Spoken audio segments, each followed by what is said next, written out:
Go ahead.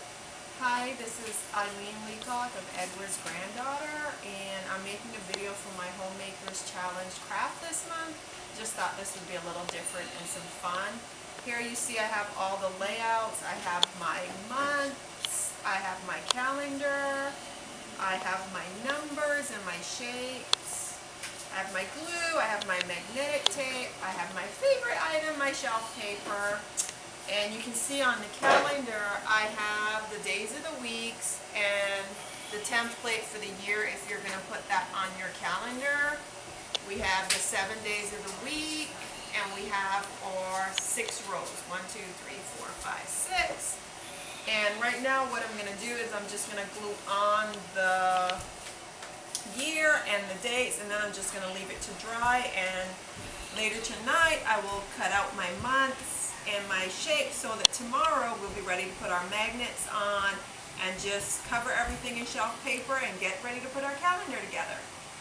So here we go. So just a couple drops of glue because we're gonna cover this with shelf paper, so we don't need to use a lot of glue.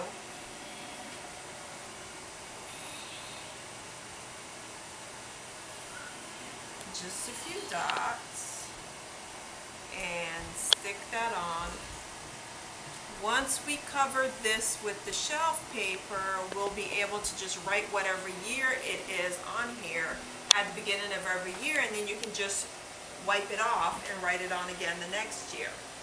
So that kind of simplifies the year since it doesn't change for such a long time. So I made all my cutouts on the computer just because it seemed easier to use PowerPoint, because you get the stencil that you want and you can do a lot more fun options with it.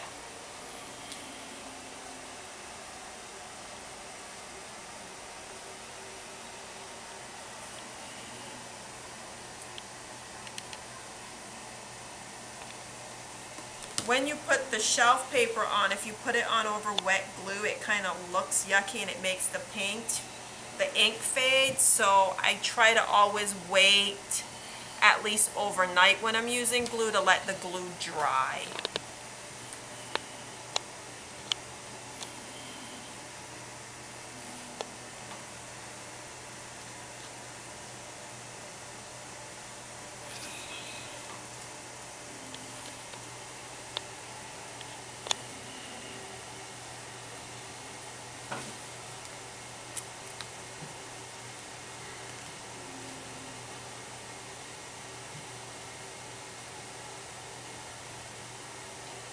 Although I don't have any children that are still in this stage or the age group that you would be making this craft for, I have a wonderful neighbor that has 2 little girls, 2 and 4 years old, and I'm going to make this as a present for her and her daughters.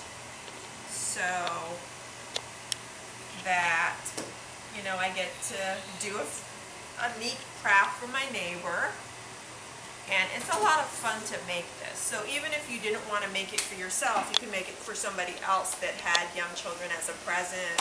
Or, you know, it's a way to encourage them. That's it for now. See you tomorrow when we put the whole thing together. Thank you. Bye. So I just finished cutting apart my little magnetic squares. And then all you have to do is peel the back and stick them on the center of the calendar squares, like so. And the one for the weather goes above Saturday on your right hand side, and then for the month I'm going to measure it out. All my months are the same width, so we'll put one here like that, so we know the distance, and we'll put the other one there.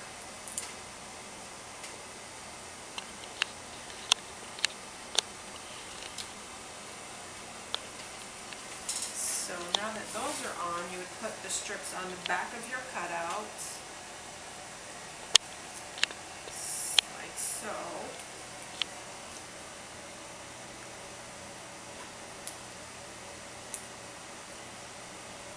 once you have attached your magnetic strips to the back of your cutouts, you would start putting them on the shelf paper like so. And we're going to do the back and the front.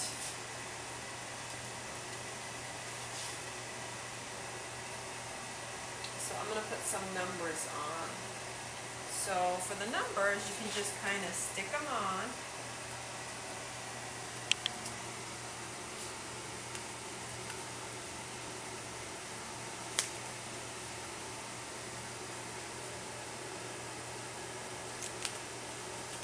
And then put the magnetic tape on the back. And when we're done with this, we'll put a second layer over it to close it completely.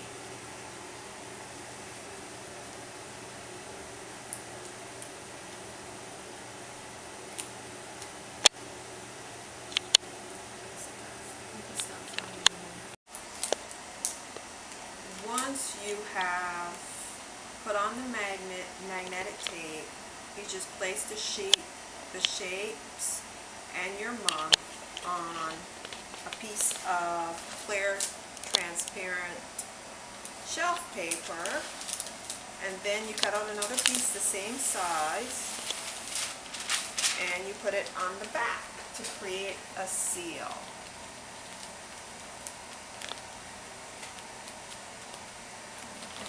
Straight.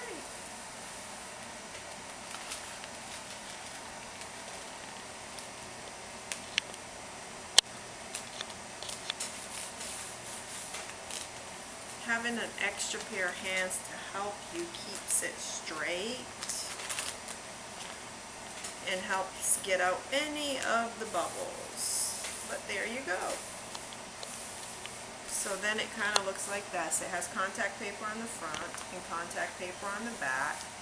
And then you just have to cut them apart and they're ready to affix to the calendar. And I am going to cut out contact paper to cover the front and the back of this. We have one that didn't get stuck on.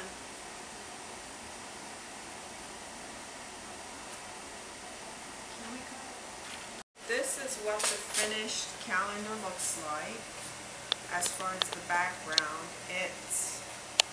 We put the shelf paper on the front and we put the shelf paper on the back, and then we're just gonna, it's definitely a job for which you need two hands, and just to take your time as you put it on. You're gonna have bubbles around the magnetic tape just because it raises up, so don't worry about that.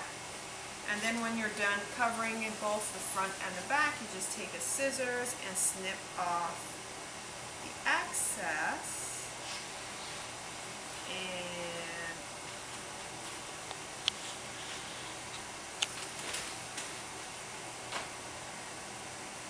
the nice thing about covering something with shelf paper is if your child gets something on it, it doesn't damage the material and it can be easily wiped off. Along with things like marker and stuff like that, it just wipes right off the surface.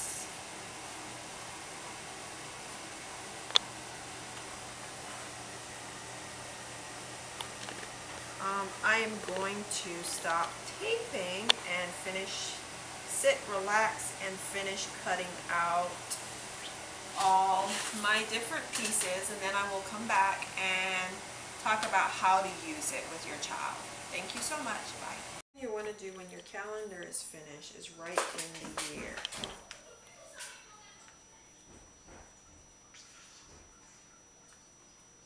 With a Sharpie marker. So it's 2012. And you put the month on. And it's... So you put your month on, and in the morning you would say to your child, today is Wednesday, and you would point to Wednesday, and then you would say, let's see what today's number is. And you count 1, 2, 3, 4, 5. So today would be 5, and you would say, what color is this? This is blue, and it is a blue triangle.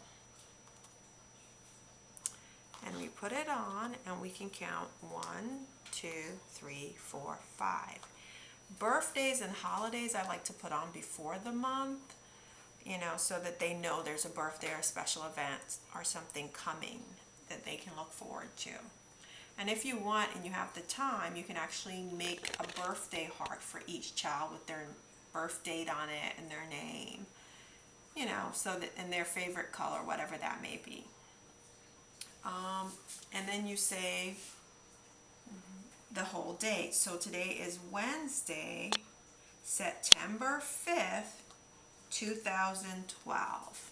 So that they know that the date is read with the day of the week, Wednesday, September 5th, 2012.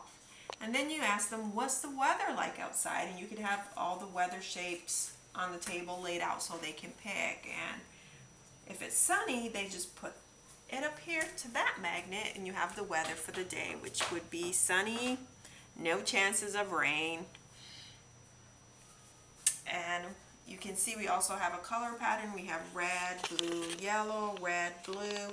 So as your child gets better at doing this, you can ask them, what color do you think today is going to be? Or what shape do you think today is going to be, even without putting the number on?